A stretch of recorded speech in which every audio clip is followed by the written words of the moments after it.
And you're very welcome to the Racing Room Hemorrhoid Society, where every public speaker gets a standing ovation. Yes, my friends, I haven't heard this many questions about pains in the arse since I forced my late grandmother to watch Brokeback Mountain, having told her it was a romantic comedy. I'm joined as always by Mr. Tony Calvin, Mr. Harry Stewart Moore, and Mr. Anthony A.K. Kaminskis. Bit early for that joke, A.K., is it? Bit early in the morning? That was a good solid start to proceedings, you. Solid start. Solid start. It's going to go downhill from here. How are we doing, gents? It's been a busy enough week, even though it's one of the quietest times. But I guess we're all eyes on York next week. Tony, looking forward to the old Judmont, are you?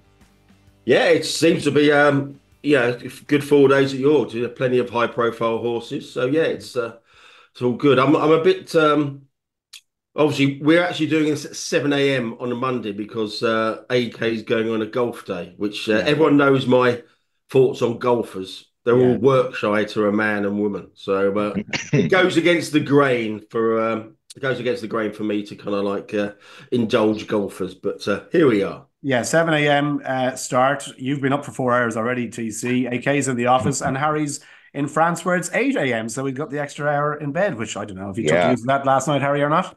Absolutely no. I wanted it to be fresh and ready for the AK Bets Racing Room, are we calling it, podcast? Yes, come on, get on the program. We've only had 4 episodes, Harry, for fuck's sake. Right. Okay, let's launch into it, guys. A couple of news to start, and we'll start with a bit of somber news. And I was quite, you get attached to horses these days, and TC, you've made the point that it's often related to how much money you've won betting-wise, and I totally understand that. But Black Caviar was a legend. She was everything you want in a racehorse. I think 25 wins in a row, unbeaten. And no matter what the price, the shorter she got, the more I lumped in, TC. So you'll be unsurprised to hear. I did, when I was going through her record, I thought Hughes made a fortune on this horse. 10's on, 6's on. 25 out of 25. Obviously, she's a legend in Australia. Obviously, she came over here for the Diamond Jubilee in 2012 and she was 6's on and she just lasted home and the jockey seemingly dropped his hands, but she held on. It was interesting for that. I was there that day and all the jockeys came out of the weighing room to see her and she looked absolutely dreadful. Really? And they just couldn't believe how bad she looked because she didn't travel over well and she still won. So I suppose that's testament to her kind of like robustness, but and the quality I guess she had. It was Luke Nolan, the jockey that day. I mean, Christ Almighty! If you'd had a good go on that at 6-1 on, and you come to the last half furlong, what are you doing? What are you doing? And he nearly got her beaten. It was unbelievable. It was unbelievable. She just didn't look bad enough for my dirty each way bet on Moonlight Cloud. Anyway, that was the problem that day. Disappointing. Yeah, look, she was a legend, obviously. I did read a couple of interviews with the breeders, owners, Luke Nolan as well, the jockey, and they're all when you have such a brilliant time with a horse like that, they come along. As we know, they're one in a million, but they're all pretty taken aback. Somebody from the Racing Post, you obviously are quite close to back in the day, TC, passed away, and we're talking about Harry Wright as well. And I presume when you started your young budding career, he would have been a big player in your life back then. I was going to go to university, but I got a summer job via my brother, who's a journalist and writes books, and he used to work with Howard Wright at the Telegraph, and he said, "Well, write to Howard, mention my name, and you might get a 6-week summer job at the Racing Post before going to university." So I did. Always got on well with him, and the summer job ended up lasting 12 years at the Racing Post. So. For my existence in racing, everyone can blame Howard Wright, but yeah, he was a bit of a legend to everybody. Yeah, and you've fallen out with everybody, so for you to get on with him, right to the very end, says a lot about his character, I think. Oh yeah, he thought I was a total tool as well, but yeah. Yeah, listen, rest in peace, Howard, and obviously Black Caviar as well as lots of tributes this week. Right, let's a couple of races to talk about from the weekend. Economics last Thursday, I thought very good. TC goes for the Irish Champion Stakes next month with potential clash against City of Troy, which would be unbelievable if that would happen. So your thoughts on Economics and how good you felt the performance was? It was a very, very good training performance because it was a bit unheralded because after he won the Dante and William Haggard decided it was too soon for the Derby. At York, he had a really bad bleed after the race, so They've taken their time with him. Yeah, he was. I'm not saying anything that anybody else didn't see. He was very impressive there, and he's now freeze for the champion stakes. So that could be a good clash, but we'll see what City of Troy does this week. Yeah, I'm waiting for City of Troy to hit 4 to 5 AK. If you can sort something out on the price there, and I'll have a bet on City of Troy to win on Wednesday. What price is he now? He's 4 to 6. I think it's 10 to 11 in places actually. Is he? I think it depends on what lines up. I think you might get a bit of even money on the day. You. No, really? Wow. Okay. But then it'll be too big for you to back. So we'll see. We'll see. And then the Curragh on Saturday as well. I did have a look at Continuous and Grosvenor Square as a short price double TC. I stayed away from it because I didn't think Continuous was a good thing. I thought Grosvenor Square should do it all right, but they both won, and that was my profit gone for the day. I missed out on that one. Continuous there. I think they're working for a back end campaign for that one, but obviously Grosvenor Square was not many horses win any race, even he jumps by 20 lengths as he did. He's now 8th for the St Ledger. Aidan will probably have a hatful there, but I think he's 8th with AK for the Ledger, which is the general price. Okay, good stuff. Okay, we've been getting a lot of question marks about your accent, people wanting to know exactly where this strange twang you have comes from. You want to enlighten our listeners? Yeah, no, man. I'm originally from North Manchester, which I've got a bit of a mongrel accent now. All the people in Dublin think I sound like I'm on Coronation Street, and all the people in Manchester think I'm putting on an Irish accent. But it does have the advantage, the odd time in Dublin when you're in a taxi, of the taxi driver thinking I'm Scottish and getting very anti-English to me. So that's I can just keep quiet and listen to the abuse of the English whilst they think I'm from Scotland. So well, I'm definitely not picking up the Irish twang, so I don't know where they're getting that from. But okay. Well, that maybe sheds a bit of light on it. How was your week trading wise? Was it? I mean, is it a quiet time of year? Sporting wise, the Olympics are over. Like racing, as I said, there's not a huge amount to grab onto at the moment. Golf, obviously, as well, is very quiet. How are you trading at the moment? Yeah, racing is what it is. Football's been good, obviously. To be honest with you, like probably most bookmakers in the UK, we're probably a predominantly football business. It's just the sport that the vast majority of people want to bet on. Premier League coming back this weekend or the weekend just gone, and then the Championship to League Two from the week before as well. So we're 2 rounds in there. So yeah, football business has been very, very strong, thank God. Racing kind of is what it is. Like you said, a little bit of a low period. The Olympics, betting wise, people fascinated about the Olympics, and you spend your time revising markets and this round has finished in this. People don't really bet on the Olympics, to be honest with you. It was the same. It's been the same throughout my history in the industry. The Olympics is just, you have the odd, some like yourself, maybe some people will be looking at some Puerto Rican boxer at the start of some boxing event, and then they kind of leave it. And the 100-meter final, you might get some bets on, but the Olympics would be very, very quiet from a betting point of view. And I was up last night watching the golf as well. The golf had a cracking finish in FedEx St Jude last night, so that was good. Was it a profitable winner for you? Do you mind me asking? No, it wasn't. No, it was typical of our 2024 year on golf. To be honest with you, Matsuyama was put up by Mr. Steve Palmer in the Racing Post at 33s. Ouch. I had lumped on Victor Hovland, who started the round. Can't remember what price he started the round at, but I know he was 4 to 6 in running with 2 to play, and he got beat. I had a good bet on him myself, so okay, good swing.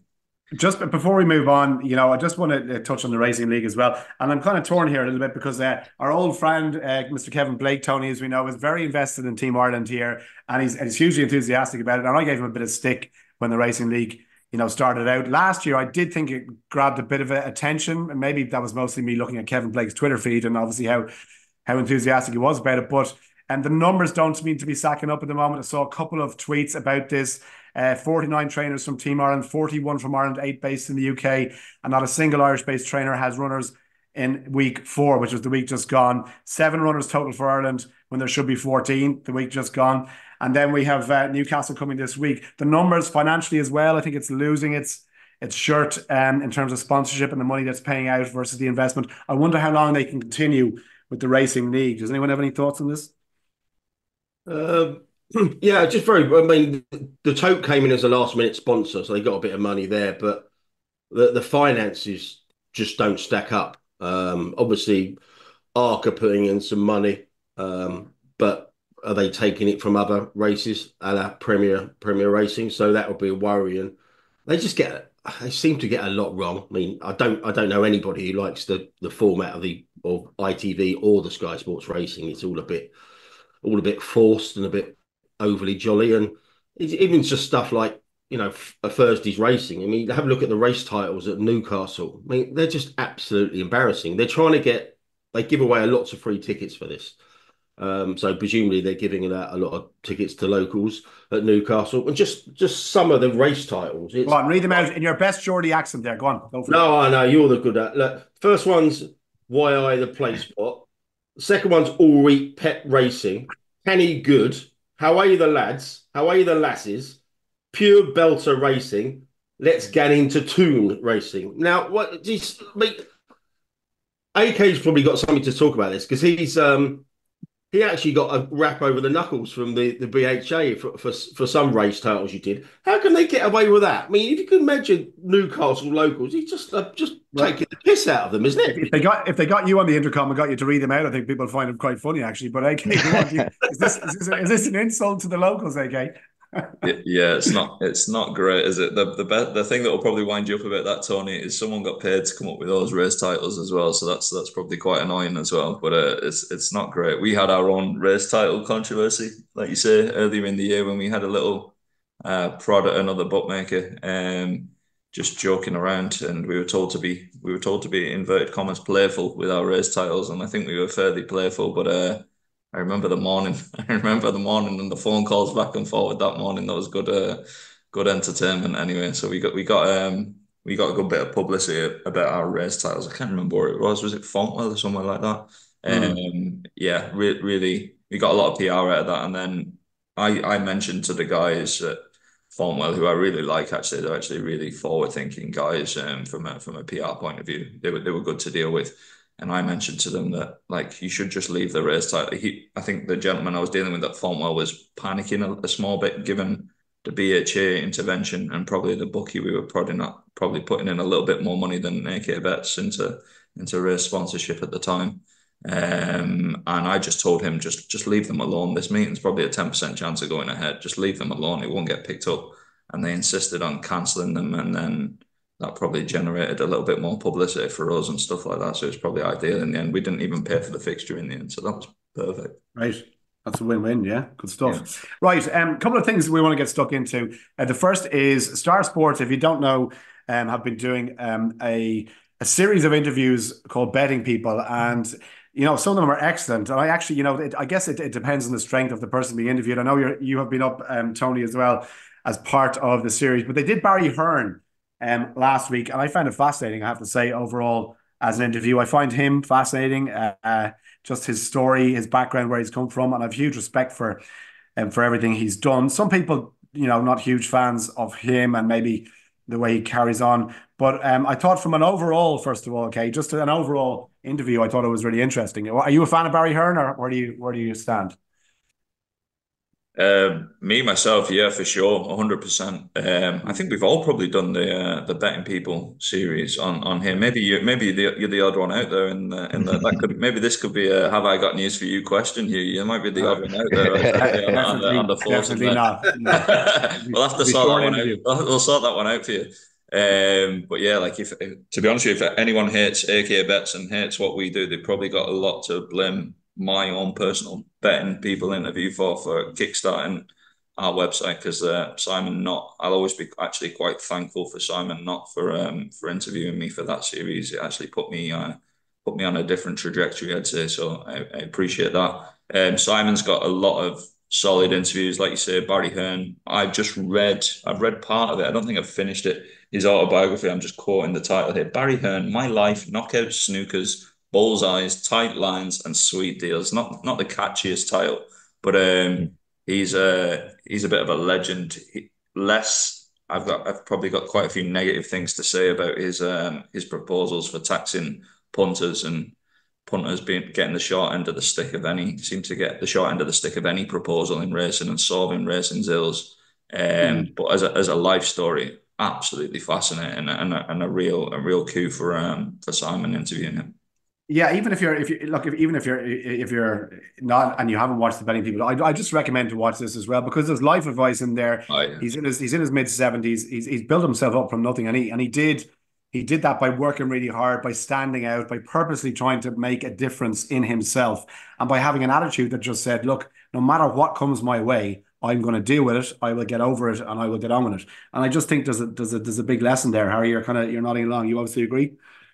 Yeah, I thought it was a really interesting interview. I think Simon's a very good interviewer, and all his, particularly these three, Anthony, Tony, and me, were fantastic. Some of the best interviews on the internet. But no, it was very good. I always slightly struggle with people who are happy to explain how confident they are in themselves because I'm English and middle class and find that naturally very uncomfortable. But beyond that, I thought it was really good. He, as you say, he didn't particularly talk too much about any specifics in his business. It was more, as you say, his kind of approach to life, and it was very interesting. And he's obviously done very well. His racing stuff, I think, is complete nonsense. That's the only part of it that I thought wasn't terribly good, because he's mentioned it before. This idea of a benevolent dictatorship. I think that's one thing. If you're sort of grabbing a sport by the lapels when it's relatively small and pulling it up, I think the idea that you could kind of just start a benevolent dictatorship in racing now with 100,000 employees, huge bookmaker interests, vast institutions involved, it wouldn't work. And I think it's actually one of the problems. It's very easy for all of us to sit and sort of say, well, everyone's getting it wrong. But I think the one mistake that no one should make is to underestimate the size of the challenge. It is a very difficult challenge to fix horse racing, and the answer is not. It's not likely to be revealed in an interview with Barry Hearn, frankly.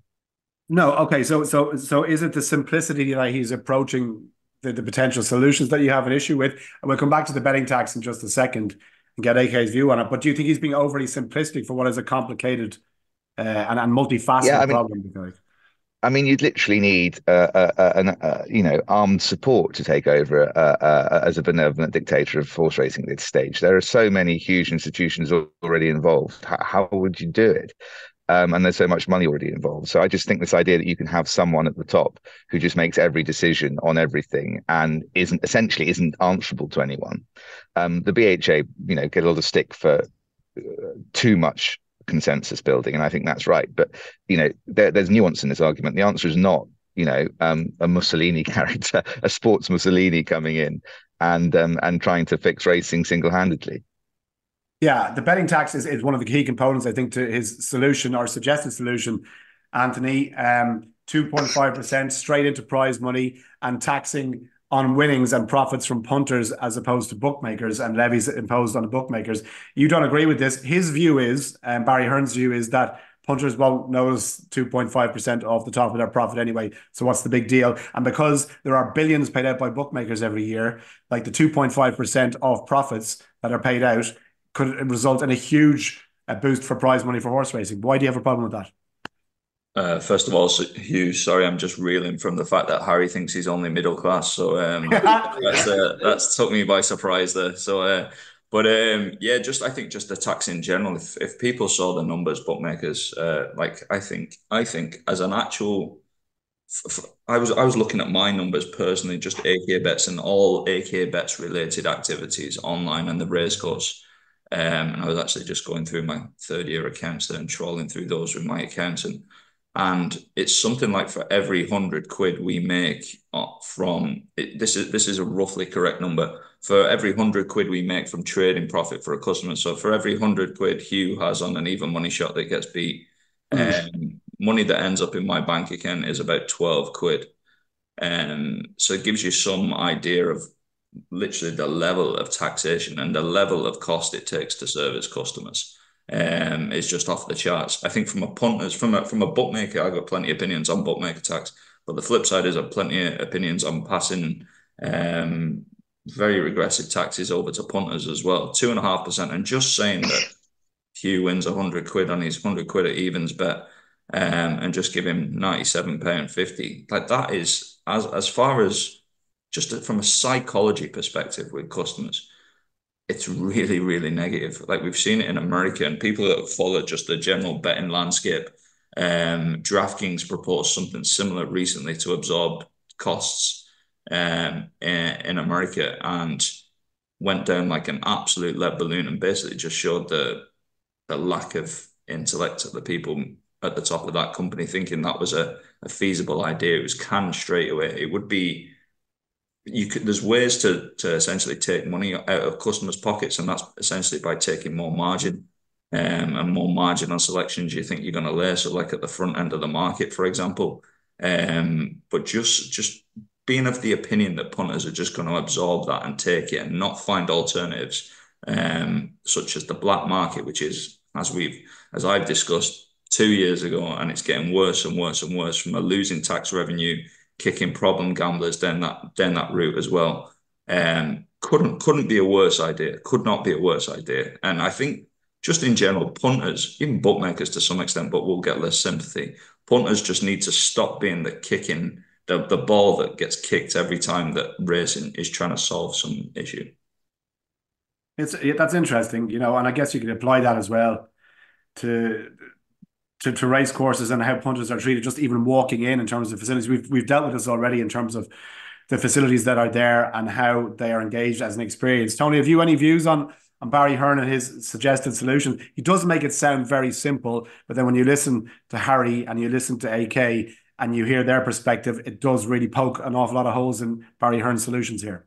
Yeah, it came across as just pie in the sky, didn't it? And I think the two gents have covered it there. Yeah, I mean, it was a very, very good interview. It was very broad brush. There was no real specifics, but he's an engaging character, isn't it? And I did watch all three, and I enjoyed them. But the racing side of it, and what he came out with in that interview is nothing new. He said the same. Well, that idea has been knocking around for years, and he actually he made the same point at Sandown on ITV and in late April. So yeah, it came across as wishful thinking, and that's probably being very charitable. Yeah, but nonetheless, it's fascinating listening to. So I would recommend it to Star Sports Twitter account if you haven't heard Barry Hearn already. Right, let's get back. Can I just we won't be editing this out. We are recording, aren't we? Because I didn't hear the recording. Yeah, we are. Yeah, it's at the top there. Mm-hmm. Oh, is it? Oh, it's not. I just had a bit of a panic up there. Yeah, no, we are indeed. Well, I've been on programs before where we've had to redo the whole lot because someone's professionals here, Tony. Don't worry. I just thought it was 6:45 in the office, Anthony, and even you are human. Yeah, no worries. Right, let's move on to something I touched on briefly in my introduction, and that is the subject of hemorrhoids. Now, Oisin Murphy got a lot of publicity over this last Monday. I don't think he was expecting it to blow up. He didn't turn up for 4 rides, I think it was, at Kempton, where he was due to take a breath test or drug test or whatever that he has to before racing. His problems in the past are well documented. He then released a statement saying that he was suffering from piles and that he, on medical advice, took the day off. He was back in the saddle the following day.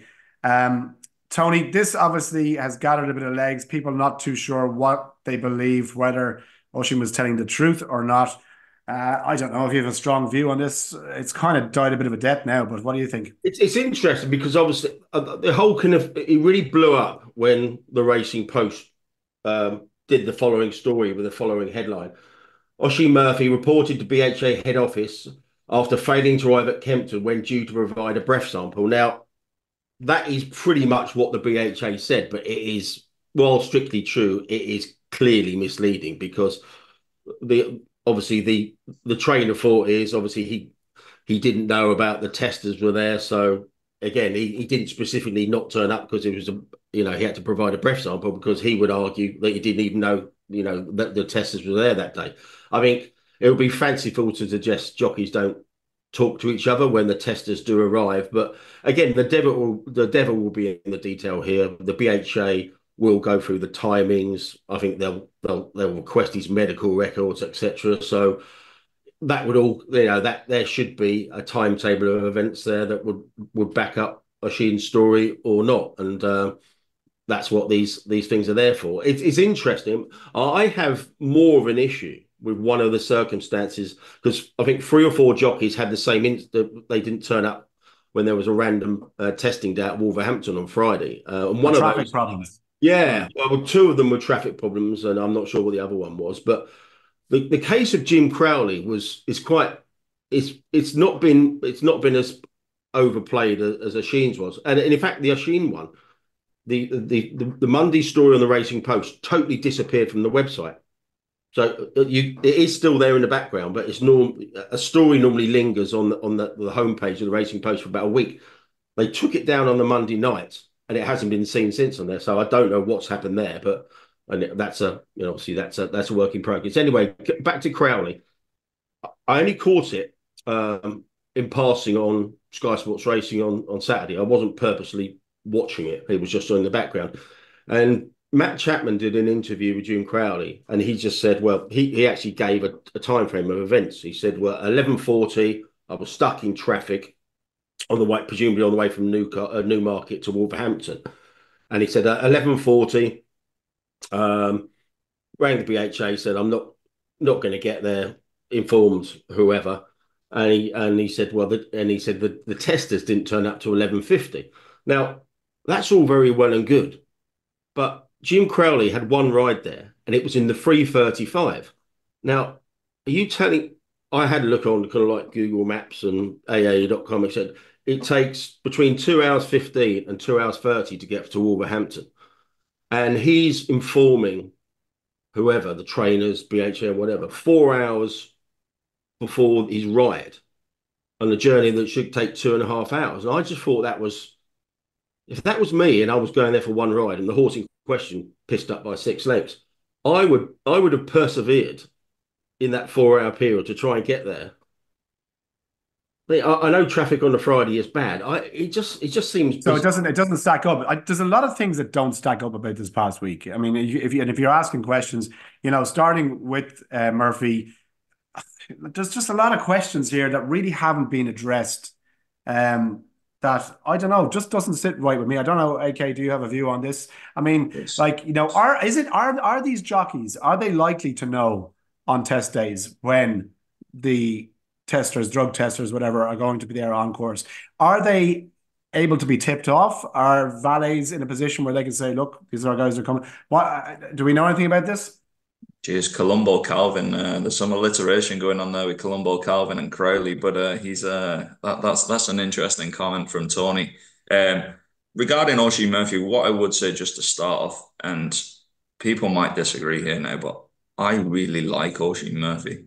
I can see there's obviously a very flawed or a slightly flawed maybe character underneath there, but there's something about Oisin Murphy, even just on a human level, and just the way that he tries to interact. I actually really, really like him. So with anything that's going on I don't know him, never met him, but anything that's going on in his life, I tend to be rooting for him just in general, just from the sidelines. Sample size of one here, and men of our age probably should share a little bit more, but I might be oversharing here now. But I had one instance previously in my life with the old Pile-Ons, and I wouldn't have been riding anything the next day, horses, anything else, absolutely no chance. Like, it was fairly bad. One thing I would say though is I wouldn't have gone to A&E. The decision and the story of going to A&E for that, if that's what it is. And listen, it feels slightly wrong just speculating about medical conditions of people, so I probably won't go too far on that. But like for me, in my instance, it was where's the doctor's phone number? It wasn't. I wasn't going queuing up in A&E for 6 hours anyway to treat that one. But yeah, I really like Oisin. I've seen a few instances of people saying they should just do random. I think I was listening to a podcast last night where a gentleman referenced saliva tests just at random each day from a cost perspective, and I thought that was a good idea, and you could pick and choose your days, and what it would keep everyone on their toes every day, basically, rather than just this. I would imagine people are aware when the testers are at the track via somebody, and it just doesn't seem the right process, basically, if you're looking to catch. And listen, the sport, the sport has always had probably a link from jockeys and alcohol and these things, and we've seen cases in court and stuff like that where that's been referenced. But yeah, I think just the random element of potentially being tested each day with something that's cheap and isn't prohibitively expensive is probably the way to approach things going forward. Yeah, and I was fascinated to read it as well. Just the public reaction to this as well. A lot of people asked questions of Oisin Murphy's explanation of the likelihood that what he was saying was true. Equally as well, TC, you've just put a major hole in Jim Crowley's explanation there. The traffic could be absolutely horrendous, but it just seems to me for a 2.5 hour journey, and presumably he was on the way. And he actually made the point, every time he looked at his sat nav, the timing he was going to get there just went back and back. But for a 2.5 hour journey, to actually abandon it 4 hours before his intended ride, just seems to me he waved the white flag a bit early there. Yeah, okay. All right. But look, we don't have any answers. We can't talk for anybody. So I guess that's as far as we can go on it. We'll watch this space, though, and see if anything further happens. Harry, an interesting potential legal case here in Ireland concerning the HRI's initiative to limit some of the jumps trainers from participating in 60 competitive races next year. It's an initiative to try and basically, I guess, maybe encourage some of the smaller trainers in yards to enter more races and to have a bit more success. But the 4 top trainers, Gavin Cromwell, Henry de Bromhead, Gordon Elliott and Willie Mullins, will be excluded. They are thinking, we hear, about taking legal action against HRI here. Do they have a position here? Can you understand why they might feel aggrieved? 2 different questions. I think I can understand why they might feel aggrieved, because I think that you might start to feel, if you're at the very top of particularly Irish racing, that some of the solutions that are going to be floated over the coming years are going to threaten your position.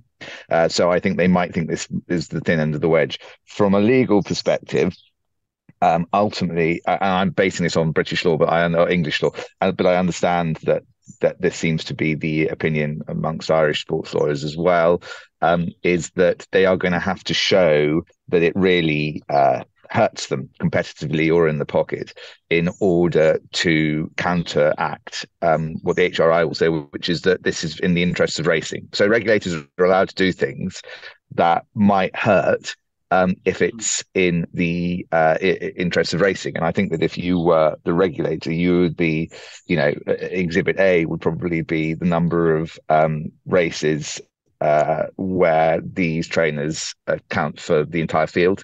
The fact that Willie Mullins had, as we know from ITV the other day, reminded us, had 9 runners in the Grand National. These are not, from outside of horse racing, it is really odd to see the number of competitors that are linked by someone who ostensibly has a conflict of interest amongst 9 runners in the same race. And I think that if you were in court, particularly in Irish racing, you would have you would find it relatively easy to say this is a situation that needs policy to fix it. So the question I think then becomes, is the policy the right way of doing it? And what that I think is what it would come down to. And you balance that against any pain in the pocket for the 4 trainers. I don't think the arguments that I've read so far are brilliant, which is that, the sport should be run on an entirely competitive basis. Well, that's just not how it works. Regulators are entitled to do things. I mean, handicapping means that horses don't run on a purely competitive basis. Racing is based on giving people a leg up to increase competitiveness. So I think my suspicion is they'll really struggle. Now, that's not to say that the authorities might not back down. Yeah. Yeah, but would Henry de Bromhead say and Gavin Cromwell, who had 89 and 72 winners respectively, would they have more of a case than perhaps Elliott and Mullins, who had 207, 257? Can you make a case that the bottom 2 there are actually being harshly treated? Yeah, I think that's exactly the sort of lines that they would go down. Is where do you draw the line here? And I think, as you say, the ones who fall just on the wrong side of that line are going to, let's say, one winner between someone who falls on the right side and the wrong side of it. That's going to look very unfair. But ultimately, it's 60 races. What are these races going to be? What's the prize money going to be? And the policy, as I understand it, is to get horses sent to smaller trainers. And I suppose the question is, will that really work doing it this way? And I think that's what I would probably be attacking if I were the trainers, is not the policy is unfair. I think I would just be saying it isn't going to achieve that. It isn't, there are no guarantees that the creation of these races is going to lead to the horse population being more evenly spread out amongst trainers. I think that's probably the line I'd go down. But just more broadly, I think what we're seeing on this is a really good example of the difficulties that people in racing face, which is the moment they do actually come up with the policy to try and do so, everyone's going, "Oh, stop! We need to be upsetting people. We need to be upsetting people." Look at the pushback, of a relatively small attempt at a policy to actually kind of do something, and you can see why people who are at the top of the sport just think, actually, do I really need this grief? When they're faced with having to make these decisions. So, if only we had a Barry Hearn type character to come in and just. Well, exactly. In summary, I think they're going to struggle. Yeah. Okay. Some really good points made there. Interesting piece. Well, I don't know. I guess if you're big into the exchange, Tony, and obviously your history with Betfair as well, going way back, from Jonathan Harding, who's suggesting that the once mind-blowing revolution that is the Betfair Racing Exchange has lost its magic touch. Perhaps has it lost its touch? Do you think, or is this a bit of a pie in the sky? What's your feeling on it? Well, as someone who uses the exchange through necessity more than anything else. This story would have been prompted by Chris Fawcett's tweet that we covered a couple of weeks ago on this program, that in 2019, 72% of races traded more than 500 grand. In this year, it's down to 9%. It absolutely blew my mind when I read that. And anybody who goes on the exchange, racing wise, because sports like cricket do huge numbers. Anybody who uses the exchange for racing will be fully aware that liquidity is literally falling off a cliff, isn't it? So yeah, I mean, I thought it was a very moderate piece. I think they wheeled out some usual suspects to comment on it. There was a bizarre focus on in-running betting. In-running betting is actually holding up far better than the pre-race trade. I spoke to a full-time in-running punter, and he said, yeah, it's come down, but it's still very manageable. And that's really not the case for a lot of punters in the pre-race markets. I just thought the biggest takeout and the biggest miss from the story was the effect that the exchange, or the lack of liquidity on the exchange until maybe 5 minutes beforehand, and even then it's not as robust as it once was, is the impact on the fixed odds markets. Now, Anthony will probably tell you, if you're pricing up a market now in the morning, it will look, in most cases, look totally different just before the off. So bookmakers can't use the exchange to trade aggressively anymore, if they ever did, on the early markets, because there's so little money in the market. It's just a false market. It's just a phony war up until 5 minutes beforehand. And I think that was the biggest miss in the article. It should have focused on the ramifications of the lack of liquidity on the exchange, how it's permeated into the fixed odds arena, which is undoubtable. Do you still use the exchange, AK? And what's your history with it like? So for me personally, from a betting point of view, no brag, just facts. I can't place bets in my own name with fixed odds bookmakers basically in the UK. So I do use exchanges. The exchange we're referencing here, I don't use at all. Just mainly because they basically weeded out. The reason liquidity is so bad is they've weeded out a lot of UK and Irish customers. Just from either an affordability point of view, or people who use that exchange in particular would have had quite aggressive deposit limits, I think, put on their accounts just in general. I think just the nature of the beast means that a lot of people probably would have derived a high proportion of their weekly or monthly income through trading or arbitrage or different things or opinions, and then when they're asked for proof of income, they don't have any. The proof of income is almost the trading profits on said exchange, which don't get accepted. So I think just like a lot of things, everything's moving out of the UK and Ireland just in general. The reason, you can delve into the reason cricket liquidity is so strong. It's not being sourced in the UK and Ireland. I'd very much suspect it's been sourced, I'd imagine, as previous articles in national newspapers tried to get to the bottom of, probably through white label exchanges, just feeding into that pool, I'd imagine. UK and Ireland, like, I'm always amused by people that say, no, bookmakers, look at the exchange, look at the exchange. Like, I think 15, 20 years ago, I think it was very, very reliable. And I think the people that didn't cotton onto it 15 or 20 years ago probably went out of business quite quickly. Like, even the aforementioned Simon Knott would have referenced on-course bookmakers basically ignoring the exchange and laying massive arms back in the day in the mid-2000s, and they disappeared very quickly. I think as a bookmaker and just as a punter in general, you want as much information as possible to process, and then you come up with your price. And factoring in an exchange price has always been a part of my process, in that it's just one other piece of the pie. And it doesn't dictate everything, but it's something.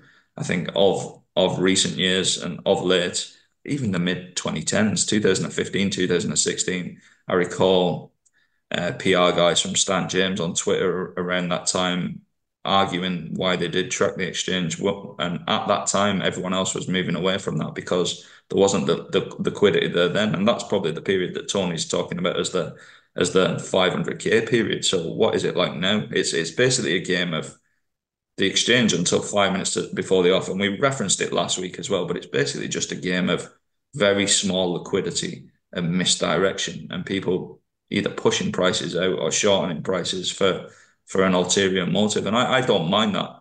I recognize that if you're taking pricing confidence and price guidance from something that's got very low liquidity, you're going to get put away more than you're going to get put right. So it's people need to be aware that, yeah, the exchange took over, didn't it, for a period of time, and it really put fixed odds bookmakers on the back foot, and fixed odds bookmakers fall back with free bets, extra players terms, competitive prices at one stage, just generally absorb different markets that exchange. People who rave about the exchange, if you look at smart bookmakers and exchanges, the depth of market that they offer is tiny compared to what a fixed odds bookmaker does. And I think that even people listening to this podcast are probably quite engaged in betting and above the average intelligence regarding betting.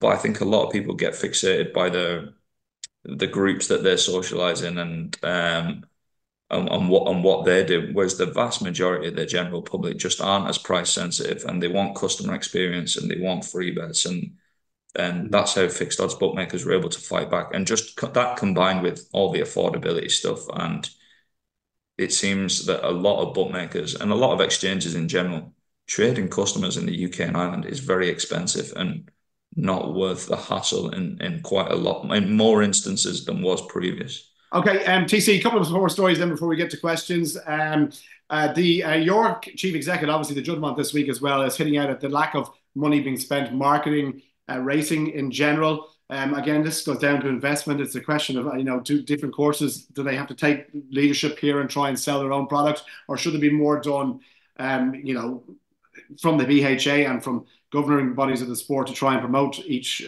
race day when it comes around? What's your view on this? Obviously there was a couple of stories as you alluded to. William Darby, the York chief, he wanted a centralised marketing kind of like budget, and obviously Great British Racing, they lost Rod Street, and I didn't realise that they lost their chairman last month as well, Tony Langham, and Tony Langham's come out and said they want at least 10 to 20 million to actually market the sport. Now, although I know there's there'll be new brooms going in there, but you wouldn't even give them a on their previous record. Now, they did a marketing campaign called Everyone's Turf. They put 1.6 million into it, and it was just disastrous. I mean, it was headed up by Jermaine Genius, who has never been seen on a racetrack before or after. and the focus of that was to get everyone racing, and the numbers didn't stack up at all. So their past history is not great. I mean, if you ask me what Great British Racing has done in the last 10 or so years, although they haven't got a lot of budget, but what budget they have, I think they've misplaced. They would point to the Ascot Champions Day at the end of the year as their shining example, but and fair play to them for getting Kipco in and get Qatari money in for that, but they're just ineffectual. But so if you want to give someone 10 to 20 million, you're going to want marketing professionals in there, and you want to what they have to have a proven track record, which I don't think racing has had. Yeah, okay, fair enough.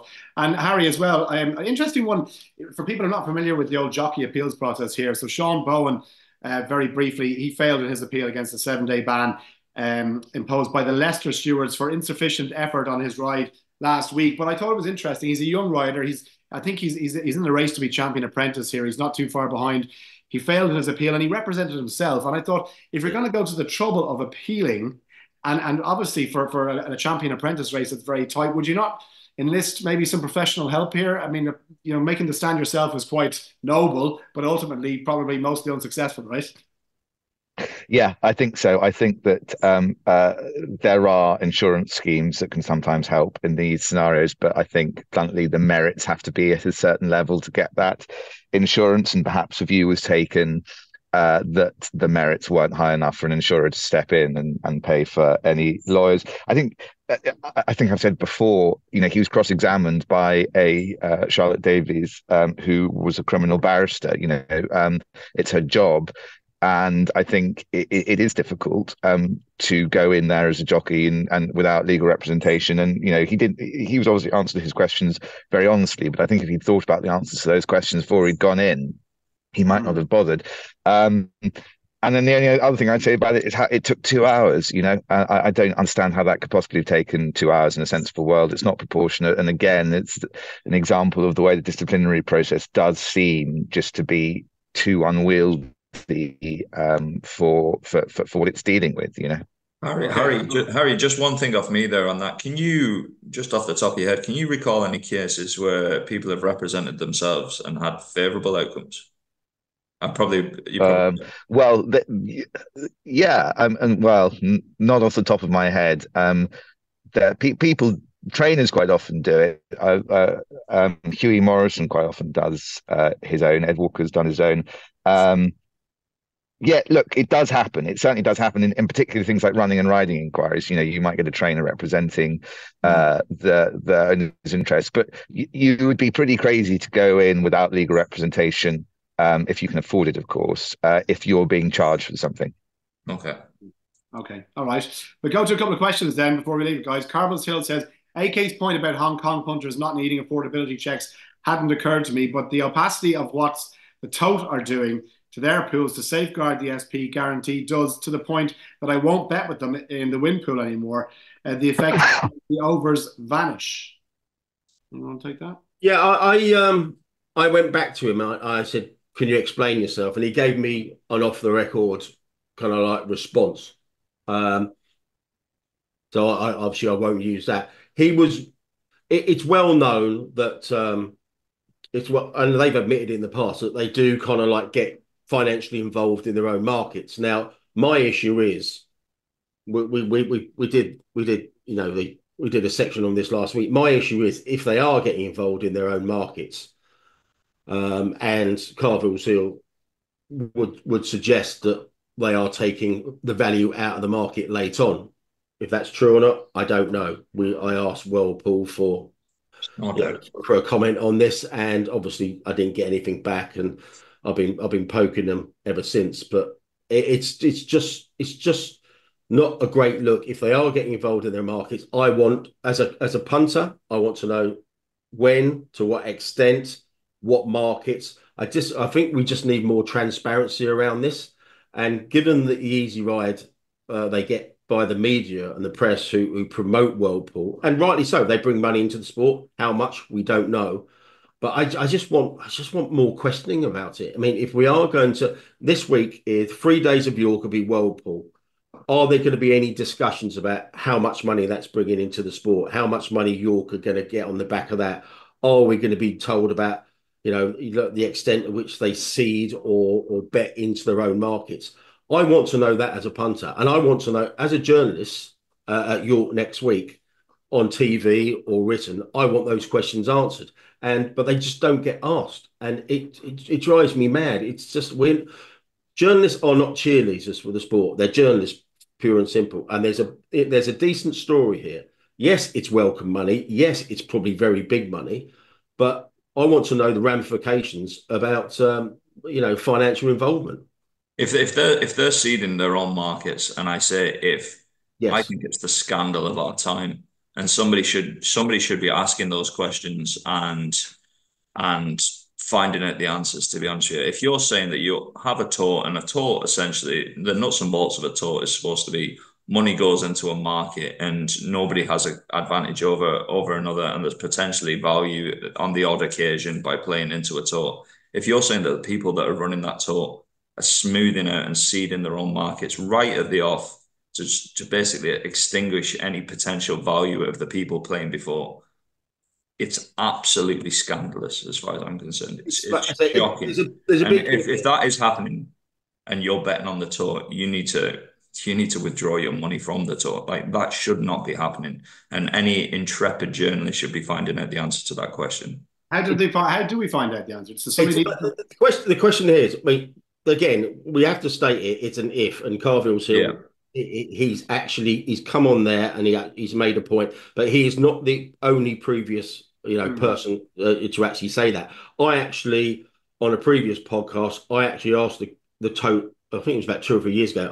I asked a series of 10 questions about how they do business and stuff like that, and they came back to me and said, "Well, why are you asking that question? That's a question we don't want to be answering." And the idea of their own involvement in their own markets actually came up back then. And when I was kind of doing some research yesterday, they had a guy, Jamie Hart, been around the industry for ages. He was the head of product and head of liquidity as well, which suggests that maybe they are getting involved or getting people involved, maybe third parties, etc. Now, like I say, we're not casting aspersions about that, but Carville Seal is not the first person to suggest the tote are getting financially involved. And I'm pretty sure when they launched, they did admit they had an in-house kind of liquidity team, whatever that is. So, but it's an obvious question to ask. There may well be nothing going on here, but like I said, the person who answers the question is not the first person to answer it. I've asked the questions before, and I don't really get a satisfactory answer. They might turn around and say it's commercially sensitive, it's none of your business, it's entirely legal and above board. But until you ask the questions, you're not going to know, are you? If I ran the tote and that wasn't the case, the first thing I'd be coming out and doing and saying we absolutely don't do that, and under no circumstances we do that, and it's a fair market for everybody. The fact that we aren't hearing those words, silence. Maybe read between the lines. Last question then. Stephen Hone says, how much stock do you take into, there's word for this one when tipping, specifically if you tipped a horse and there's a strong word for another horse, would it make you think twice backing your own tip or fancy? I mean, look, it's the old Chinese whisper as part of the racing game, isn't it? There's word for this. So I know a guy who works with a guy whose brother dated his sister who works in the yard, and this horse is off. Short answer from me is no. I imagine Anthony might have a different opinion if they've got a very warm guy that's trying to get a bet on. In the old days, obviously bookmakers would use that as a mark and go from there. So it could well be different from a bookmaker point of view. But if I'm going to have a bet, it'll be on my judgment, not presumably from your point of view, okay? No. Absorb as much information as you can, but the key part of it is filtering it properly. And if you're getting your information from a whisper from a guy that hasn't a pot to piss in, I wouldn't. I'd be ignoring it. Okay, I'll stop sending you those texts then, should I? There's that one question from Ben Keefe. I think he wants some free legal advice that Harry said. That question on the WhatsApp. It was a late one last night. Right. Okay. Shall I get it up and read it out? Hang on a sec. It was basically, can newcomers to bookmaking get licenses without legal advice? And the answer to that is yes, they can. It depends what kind of license you're after. Obviously, if you want to come in as the new Entain, then you're going to need legal advice. If you're want to be a WhatsApp service, telephone service, it's a great deal simpler. But AK will probably have more to say on this.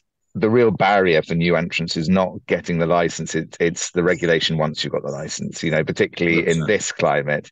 I'd say it's a very difficult time to come into bookmaking for the first time with these affordability checks, for example, around the corner. But AK is probably more on the ball on that.